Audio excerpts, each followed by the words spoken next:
Matric class in board और इसकी miscellaneous exercise number 10 को हम सॉल्व करेंगे, जिसका क्वेश्चन नंबर 7 है differentiate between discrete and continuous variables, classify the following variables as discrete और कंटिन्यूस।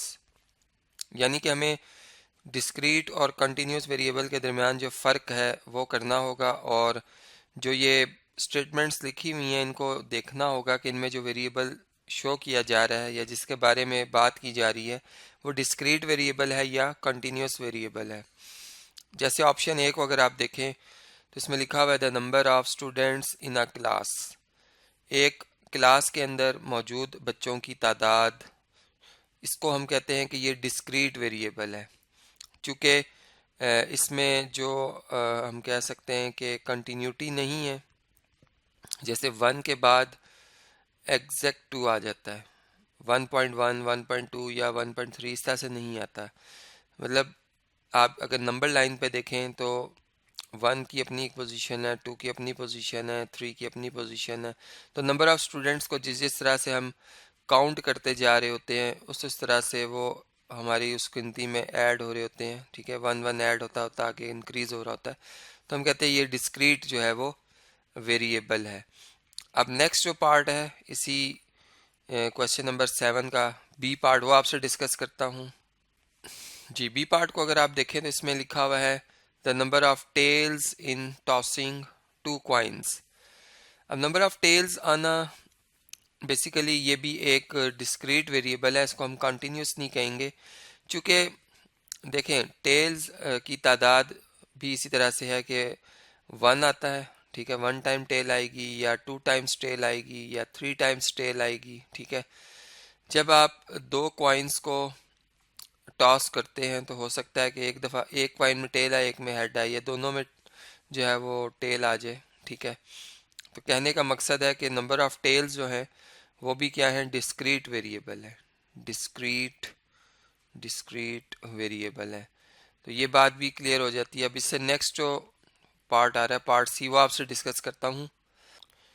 यानी हम ये कह सकते हैं कि जो काउंटिंग से वेरिएबल मेजर किया जाए, ठीक है, काउंटिंग की मदद से, उसे हम कहते हैं कि वो डिस्क्रीट, और यहाँ पर हम काउंट ही कर रहे होते हैं, मतलब टेल्स 1 आ गई 2 आ गई। ठीक है, जबकि डिस्क्रीट में हम यूँ डिफाइन कर रहे होते हैं कि जो मेजरमेंट की वजह से, ठीक है, मेजरमेंट करके जो वेरिएबल की वैल्यू आती है, जैसे लेंथ मेजर कर लो, वॉल्यूम, वेट, टेम्परेचर वगैरह, तो वो फिर क्या कहलाते हैं, वो कहलाते हैं कंटिन्यूस वेरिएबल। तो ये बी ऑप्शन जो बी सॉरी जो स्टेटमेंट होगी वो एक डिस्क्रीट वेरिएबल है। अब नेक्स्ट पार्ट सॉल्व करते हैं।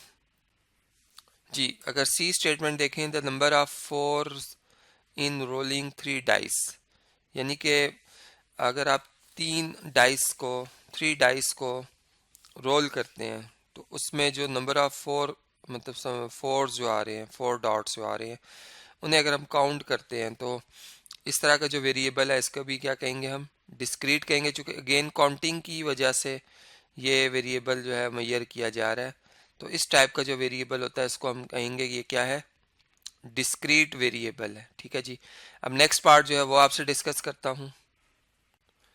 जी, अगर डी स्टेटमेंट को देखें तो इस पर लिखा हुआ है मिल्क प्रोड्यूस्ड डेली बाय अ गोट, यानी कि मिल्क की जो प्रोडक्शन है अगर आप देखें तो ये एक क्या है, कंटिन्यूस वेरिएबल है। चूँकि मिल्क को अगर आप मेजर करेंगे, मेजरमेंट करके मतलब जो है उसकी वैल्यू लिखेंगे, ठीक है, मेजरमेंट के बाद, तो अब ये वॉल्यूम या जो इसकी क्वांटिटी है, फ़र्ज़ करें मैस वगैरह की अगर हम बात करें, तो दोनों लिहाज से ये मेजरमेंट ही है। तो इस किस्म का जो वेरिएबल होता है इसे हम कहते हैं कंटिन्यूस वेरिएबल। ठीक है जी, तो अब नेक्स्ट पार्ट जो है वो आपसे डिस्कस करता हूँ। जी, पार्ट ई है the life time of bulbs. Again अगर आप देखें तो लाइफ टाइम जो है बल्ब की, अब वो टाइम है, अब टाइम खुद एक कंटिन्यूस वेरिएबल है। ठीक है, तो हम यहाँ पे यही बात करेंगे कि ये क्या है, एक कंटिन्यूस कंटिन्यूस वेरिएबल है। ठीक है, कंटिन्यूस वेरिएबल है क्योंकि हम इसे काउंट नहीं कर सकते हैं। ठीक है, काउंट नहीं कर सकते क्योंकि काउंटिंग उन चीज़ों की होती है जैसे number of student, number of eggs या नंबर ऑफ ट्रीज़ हों किसी भी एक स्पेसिफिक गार्डन में, ठीक है, उन्हें हम काउंट कर सकते हैं, काउंटिंग की जा सकती है, ठीक है। लेकिन लाइफ टाइम ऑफ बल्ब के लिए हम इसको काउंट नहीं कर सकते, मेजर कर सकते हैं। मतलब कि तो इस लिहाज से हम कहेंगे ये क्या है, एक कॉन्टीन्यूस वेरिएबल है। जी नेक्स्ट है क्वेश्चन नंबर 8, जिसमें लिखा हुआ है, इसका ए पार्ट है कि can we find the arithmetic mean for each of the following. क्या हम इनका अरिथमेटिक मीन जो है वो फाइंड कर सकते हैं। अब अरिथमेटिक मीन फाइंड करने के लिए आप क्या करते हो, जो ऑब्जर्वेशंस है उनका सम करके जो उनकी टोटल तादाद है, कुल तादाद है, उससे डिवाइड कर देते हो। अगर हम ए सेट की बात करें यानी पार्ट 1 की, तो इसमें intelligent, hard working, rich, honest, lazy, मतलब ये नंबर्स नहीं है, ठीक है। ये आप समझ लें कि ये एबिलिटीज़ हैं या क्वालिटीज़ हैं, ठीक है। तो हम इसकी अरिथमेटिक मीन जो है वो नहीं फाइंड कर सकते, इसमें आएगा नो। अगर हम सेकंड पार्ट की बात करें, इसमें बी सेट गिवन है, ₹30 या 50 पैसा, 70 पाउंड्स, डॉलर्स 80। अगर आप ये देखें तो ये जो नंबर्स लिखे हुए हैं, ठीक है, अब हम इसकी जो है अरिथमेटिक मीन जो है वो फाइंड आउट कर सकते हैं, ठीक है। यानी कि इसको हम करेंसी है, ठीक है, पाउंड्स भी करेंसी होता है, पैसा भी, डॉलर भी, इन तमाम को एक ही करेंसी में ला कर, रुपीज़ में लाकर और ये फार्मूला लगाकर मतलब हम इसका अरिथमेटिक मीन फाइंड कर सकते हैं, इसलिए ये पॉसिबल है। थर्ड पार्ट को देखें तो इसमें लिखा हुआ है 2 months, 5 days, 6 years, 10 hours, 20 minutes. मतलब अगर आप मंथ्स को भी मिनट्स में लें, डेज को भी मिनट्स में, ईयर्स को भी मिनट्स में, आवर्स को भी मिनट्स में, तो हम मिनट्स में इनकी एवरेज निकाल सकते हैं। या इन तमाम को आवर्स में कन्वर्ट कर लो, या ईयर्स में, या डेज में, मतलब किसी एक टाइम फ्रेम में ले आओ इन तमाम वैल्यूज़ को, तो इनकी एवरेज आसानी से फाइंड की जा सकती है, इसलिए ये पॉसिबल है। अगर हम इस पार्ट की बात करें डी की, नॉर्थ, साउथ, ईस्ट, वेस्ट, ये डायरेक्शंस हैं, अब इसकी कोई एवरेज नहीं निकाली जा सकती, ठीक है।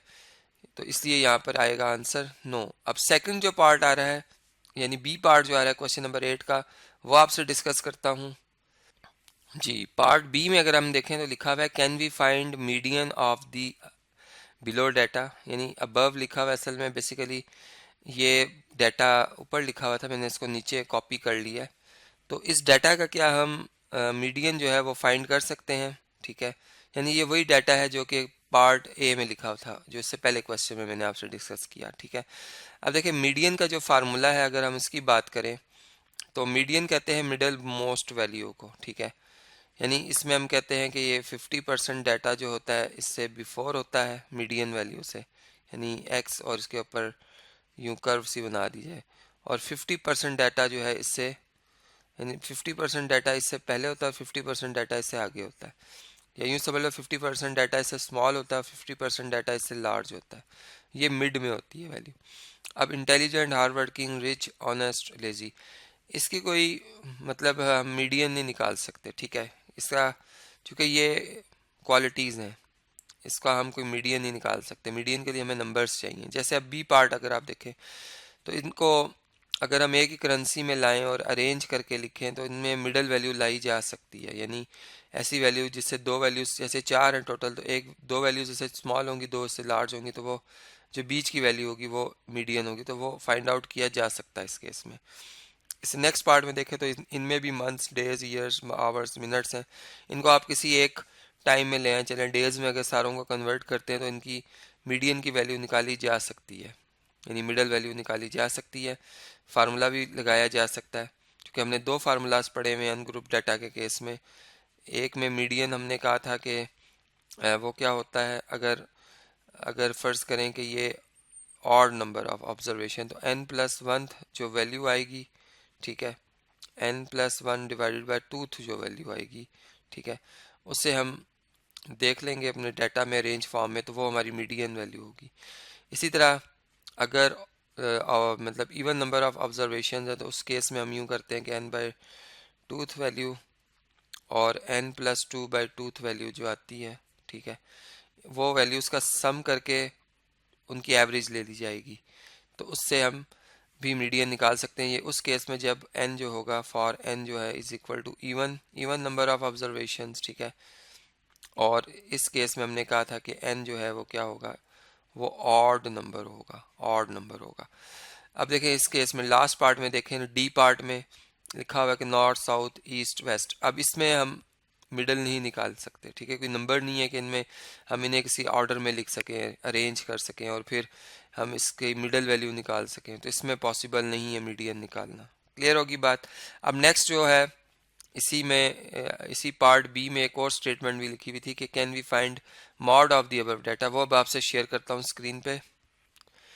जी, पार्ट बी अगर आप देखें तो इसमें लिखा हुआ है can we find mode of the above data, क्या हम इस डाटा का मॉड फाइंड कर सकते हैं। इसमें अगर पहला पार्ट देखें ए, तो इसमें लिखा हुआ है intelligent, hard working, rich, honest, lazy. अब देखें इन मॉड कहते हैं most repeated observation of the data set, ठीक है, जो नंबर की फॉर्म में होती है। अब इसमें हम किसी भी चीज़ को देखें तो वो रिपीट भी नहीं हो रही और फिर ये नंबर्स भी नहीं है, तो हम इसका मॉड नहीं फाइंड कर सकते, ठीक है।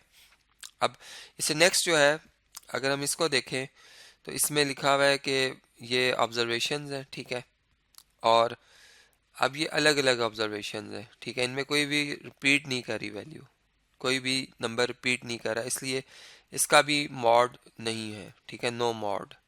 यानी इसमें भी अगर हम देखें तो क्वालिटी वाइज भी देखें तो रिपीटिशन नहीं हो रही, हर एक प्रॉपर्टी अपनी अपनी अपनी जगह, मतलब उसकी वैल्यू है, या अपनी जगह उसका अपना एक मीनिंग है, इसलिए हम ये ऊपर वाले पार्ट में देख रहे हैं कि इसका मॉड नहीं है।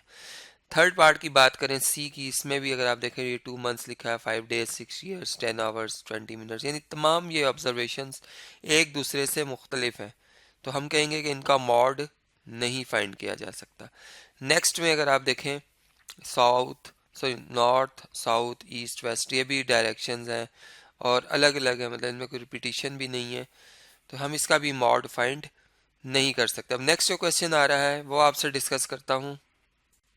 अब इस वीडियो को मैं कंटिन्यू कर रहा हूँ नेक्स्ट वीडियो में, जिसमें मैं इसी एक्सरसाइज के जो नेक्स्ट क्वेश्चंस आ रहे हैं वो आपसे एक एक करके डिस्कस करूँगा।